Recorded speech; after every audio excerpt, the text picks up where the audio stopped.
more than the prices did. So they really got more stuff that they could afford to buy. In the 1970s, that stopped, and it has never resumed. The American working class today earns, in terms of what it can afford to buy, the average American worker earns now what he or she did in 1978. Try to wrap your head around no more real wage increase. Most people trade all. A country that had enjoyed steady real wage rises for a century, this is a traumatic event. How is it handled in the United States? Denial. I won't embarrass you by asking how many of you know what I just said to be the case. How many of you have dwelt in your mind on what it might do to a population used to a rising wage when it is no longer available? There was no discussion at the time or since. No debate in this country. What do we do about all of this?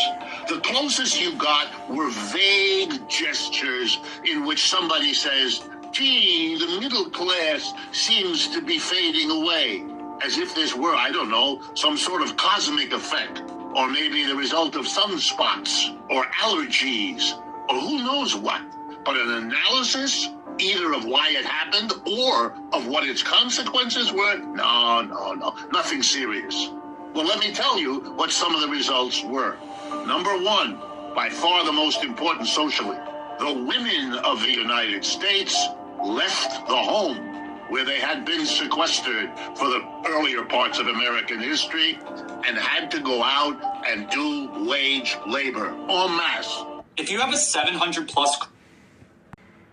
The ones who had been doing that beforehand were black and brown women. They'd long been doing it because they had to, and the poorest among the whites. But now suddenly, all women, all the wives and mothers had to go out. There was no other way to sustain the fantasy of growth, of the American dream, of what had been experienced in the previous century. The second most important effect, Americans began to realize that the only way they could participate in further growth of consumption, the way they had been led to believe was somehow inherent in the American experience, besides sending their wives out to work, besides following a career as a worker in a factory, you could now go back to work and be a greeter at Walmart. But beside that, you could borrow money.